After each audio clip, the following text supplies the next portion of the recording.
Bismillahirrahmanirrahim. Assalamualaikum warahmatullahi wabarakatuh.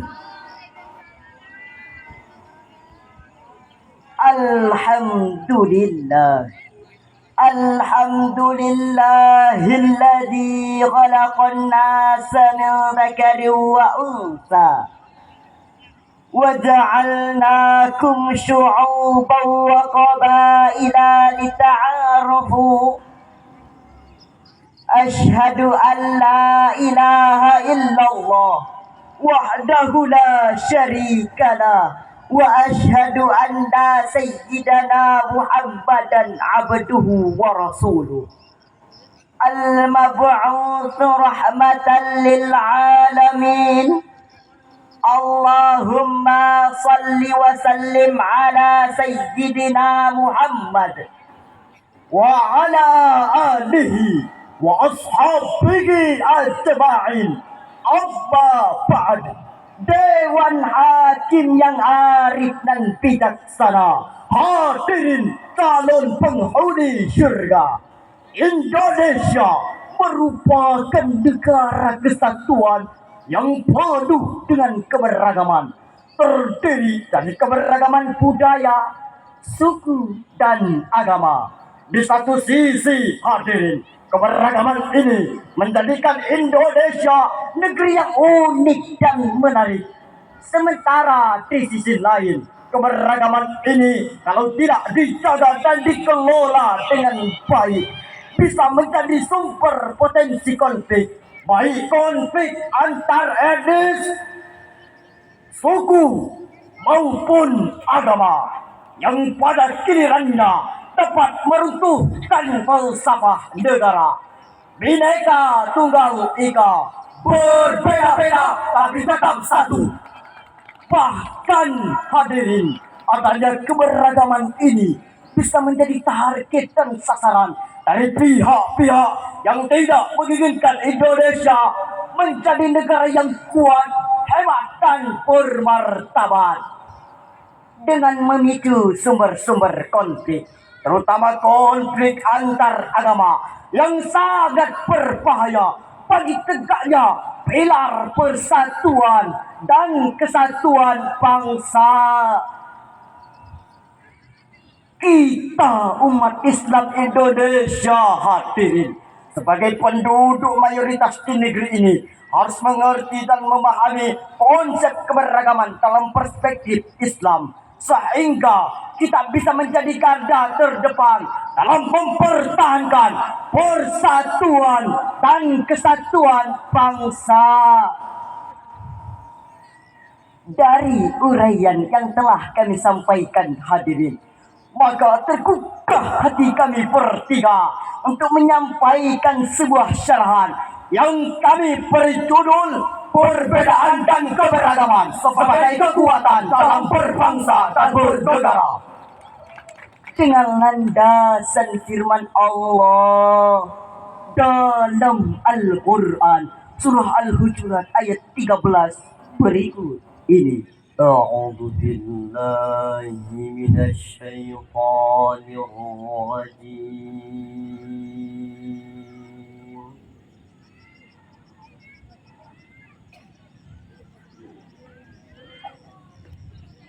Bismillahirrahmanirrahim.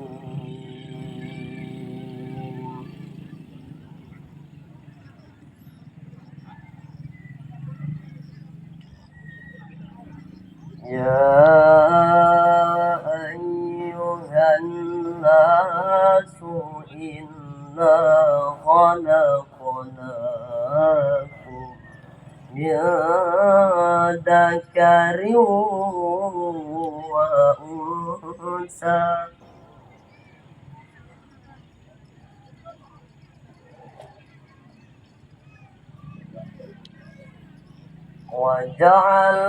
وجعلناكم شعوبا وقبائل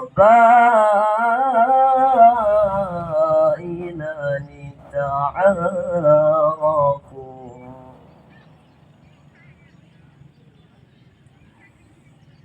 Inna akramakum indallahi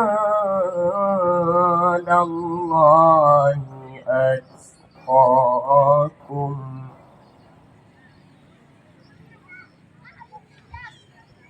Innallaha alimun khabir.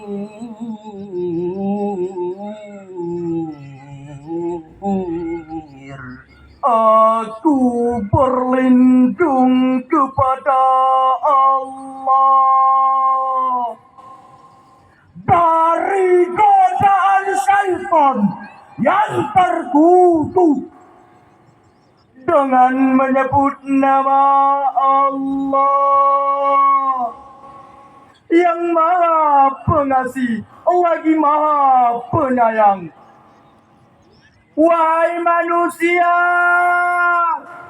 sesungguhnya kami telah menciptakan kamu dari seorang laki-laki dan seorang perempuan.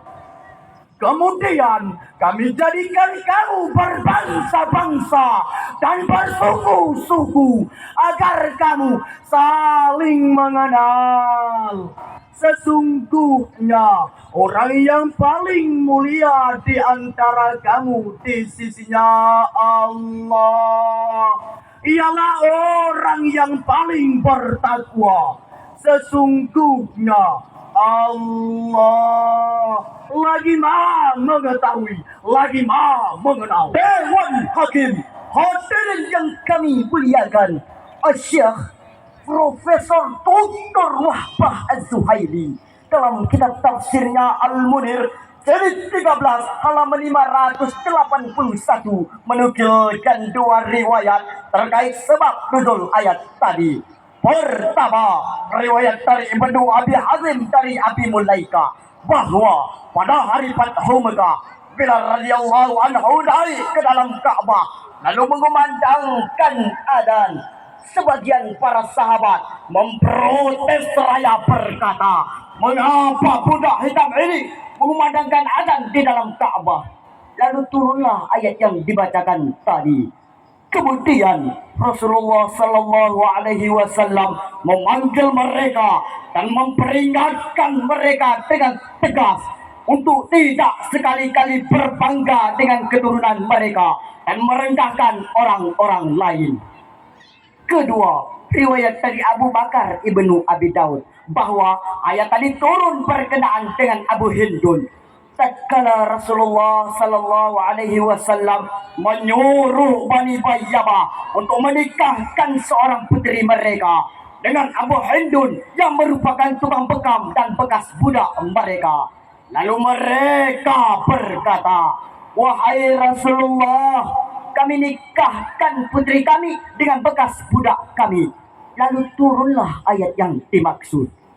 Hadirin, Profesor Dr. Muhammad Quraisyab dalam kitab tafsirnya Al-Misbah volume 12 halaman 616 juga menukilkan dua riwayat terkait sebab nuzul ayat tadi.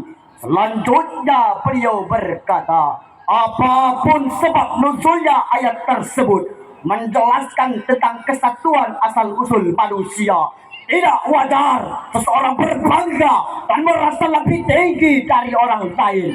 Tidak hanya antar agama, suku, bahasa, bangsa, serta warna kulit. Akan tetapi termasuk juga jenis kelamin mereka. Hadirin rahimakumullah, sikap bangga merupakan bentuk sikap jahiliyah yang telah dihapus oleh Islam sejak 1400 tahun yang silam. Sebagaimana yang ditegaskan oleh Rasulullah Sallallahu Alaihi Wasallam dalam sebuah hadis riwayat Al-Imam At-Tirmidzi dari Abdullah ibnu Umar radhiyallahu anhu. Ya ayyuhan nas, innallaha ta'ala qad adhaba ankum ibatal jahiliyah wa ta'budtumaha bi abaiha. Wahai manusia, sesungguhnya Allah telah menghilangkan dari kalian keburukan jahiliyah yaitu sikap bangga dengan keturunannya. Dalam sebuah hadis riwayat Imam At-Tabrani, pada waktu haji wada, Rasulullah sallallahu alaihi wasallam berkhutbah di Mina. Ya ayyuhan nas, ala inna rabbakum wahid wa aba'akum wahid. Ala la fadla li'arabiyyin ala ajamiyyin wala li'ajamiyyin ala arabiyyin wala li'aswada ala ahmara wala ahmara ala aswada illa bittaqwa. Wahai manusia, ketahuilah sesungguhnya Tuhan kalian itu satu dan asal usul nenek moyang kalian itu satu. Dan ketahuilah tidak ada keutamaan orang Arab di atas non-Arab. Begitu juga sebaliknya. Dan tidak ada keutamaan orang yang berkulit hitam di atas orang yang berkulit putih. Begitu juga sebaliknya. Kecuali atas dasar ketakwaan. Hadirin, di mana kita? Indonesia. Di mana kita? Indonesia. Di mana kita? Indonesia. Bhinneka Tunggal Ika. Sebuah senandung mengingatkan kita, memang manis gula-gula, begitu juga negeri kita. Banyak suku dan budaya, dari Aceh sampai Papua. Ragam umat agamanya yang bersatu di Indonesia. Indonesia negeri tercinta, kita semua wajib menjaga. Kita semua wajib menjaga. Timbul pertanyaan hadirin, bagaimana dalam pandangan Islam terkait dengan keberagaman seperti yang terjadi di negeri kita tercinta ini? Surah Al-Mumtahanah ayat 8 merupakan landasan untuk jawaban yang dimaksud yang akan dilantunkan oleh qori kami berikut ini. La yanhakumullahu 'anil ladzina lam yuqatilukum fid din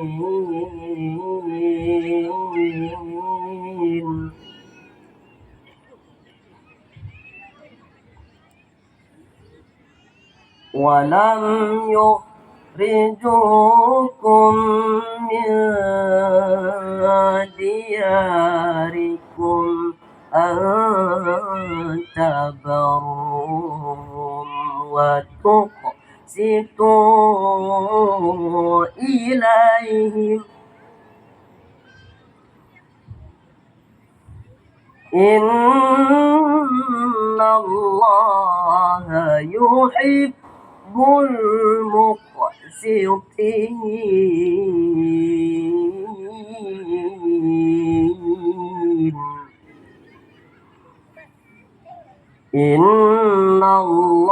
Innallaha yuhibbul muqsitin.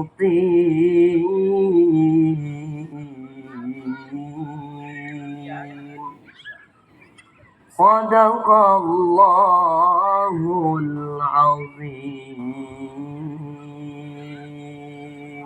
Allah tidak melarang kamu berbuat baik dan berlaku adil terhadap orang-orang yang tiada memerangimu terhadap agamamu dan mengusirmu dari negerimu. Sesungguhnya Allah mencintai orang-orang yang berlaku adil. Maha benar Allah di atas segala firman-Nya. Dewan Hakim, hadirin yang kami muliakan, Sayyid Qutb juga berkomentar ketika menafsirkan ayat tadi sebagaimana yang dinukilkan oleh Profesor Dr. Muhammad Quraisyab dalam kitab tafsirnya Al-Misbah volume 13 halaman 399 mengatakan bahwa Islam adalah agama damai dan akidah cinta. Ia satu sistem yang bertujuan menaungi seluruh alam, yang naungannya berupa kedamaian dan cinta seluruh manusia. Dihimpau di bawah panji ilahi dan berkedudukan sebagai saudara-saudara yang saling kenal mengenal.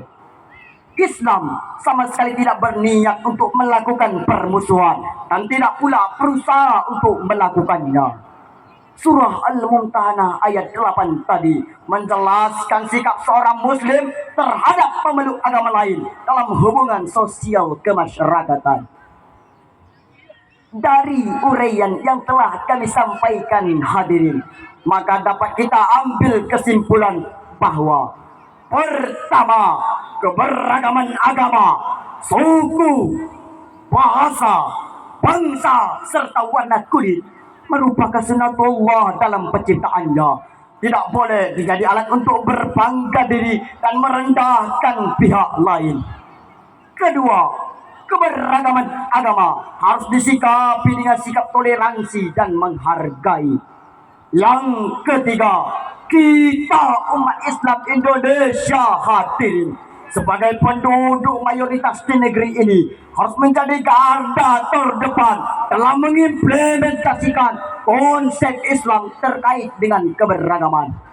Dan yang keempat, kepada non-muslim yang tinggal di negeri kita tercinta ini harus selalu menjunjung tinggi sikap toleransi dan menghargai dalam mewujudkan persatuan dan kesatuan bangsa.